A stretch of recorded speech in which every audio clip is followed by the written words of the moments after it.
Here's a simple way to think about it. If your expected monthly loan payment is around $150 and your new healthcare career increases your income by $1,000 or more per month, that's a positive return. Whether you pursue medical assisting, pharmacy technician, or billing and coding, the goal is the same: to move into a stable healthcare role with earning potential. Education should improve your financial position over time, not strain it long term. Before enrolling anywhere, including here, ask for the numbers.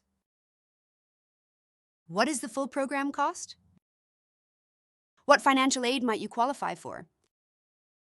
What would your monthly payment look like? And what is the realistic wage range in Hawaii? When you compare income potential to repayment expectations, the decision becomes clearer. Good financial decisions are based on information, not assumptions. If you'd like to review your personal return on investment estimate, request a consultation and we'll walk through the numbers with you.